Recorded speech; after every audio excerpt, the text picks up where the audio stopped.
సర్కార్ నౌకర్ అంటేనే భద్రత భరోసా.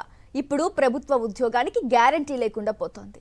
ఏ కోర్టు తీర్పుతో ఎప్పుడు సర్కార్ కొలువు ఊడుతుందోనని టెన్షన్ మొదలైంది. 2016లో పరీక్ష రాసి 2020లో కొలువెక్కితే 2025లో ఆ జాబ్ ఊడిపోతోందని ఎవరైనా అనుకుంటారా? కానీ అదే జరిగింది. పరీక్షల నిర్వహణ లోపం అభ్యర్థుల పాలిట శాపంగా మారిందా? Watch the story.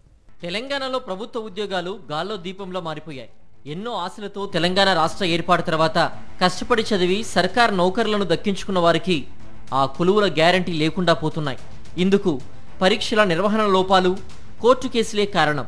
మొన్న గ్రూప్ 1 ఫలితాలు రద్దు అన్న హైకోర్టు తీర్పుతో ఎంపికైన అభ్యర్థుల అవాక్కైతే ఇప్పుడు ఏకంగా 5 ఏళ్ల నుంచి ప్రభుత్వ ఉద్యోగాల్లో ఉన్న వారి జాబ్లు హుష్కాకి అంటూ ఉన్నత న్యాయస్థానం జడ్జిమెంట్ జలక్కిచ్చింది.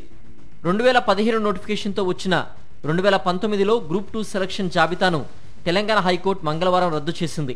1032 మంది ఉద్యోగుల భవితవ్యం ఇప్పుడు ప్రశ్నార్థకంగా మారింది. 2015లో నోటిఫికేషన్ వస్తే 2016లో పరీక్షలు జరిగాయి. పరీక్షల నిర్వహణ సమయంలో OMR షీట్ల విషయంలో నెలకొన్న గందరగోళం కొందరికి గుదిబండగా మారింది.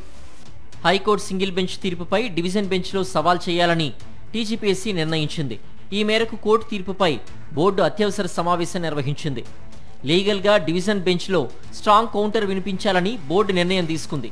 ఉద్యోగులకు నష్టం జరగదని, కోర్టులో అప్పీల్కు వెళ్లి న్యాయం జరిగేలా చూస్తామని TGPSC చైర్మన్ బుర్రా వెంకటేశం తెలిపారు. ఈ ఏడాది సెప్టెంబర్లో గ్రూప్ 1 మెయిన్స్ పరీక్షను హైకోర్టు సింగిల్ బెంచ్ రద్దు చేయడం సంచలనంగా మారగా, ఆ తర్వాత డివిజన్ బెంచ్ ఆ తీర్పుపై స్టే విధించడంతో ఎంపికైన అభ్యర్థులకు ప్రభుత్వం నియామక పత్రాలు అందజేసింది. అయినా ఇంకా గ్రూప్ 1 కేసు కోర్టులో నలుగుతూనే ఉంది. ఇలా రాకరాక వచ్చిన నోటిఫికేషన్లకు కష్టపడి చదివి పరీక్ష రాసి జాబ్ కొట్టినా దానికి గ్యారంటీ లేకుండా పోయింది. నోటిఫికేషన్లు వచ్చేదాకా వెయిట్ చేస్తే ఏజ్ బార్ అయిపోవడం, వచ్చిన నోటిఫికేషన్లలో జాబ్ సాధిస్తే కోర్టు కేసులతో ఊడిపోవడం, ఇలా సర్కారు కొలువులపై ఎన్నో ఆశలు పెట్టుకున్న యువతకు నిరాశ ఎదురవుతోంది. ఇంతకీ TGPSC ఈ సమస్యకు ఎలా చెక్ పెడుతుందో చూడాలి.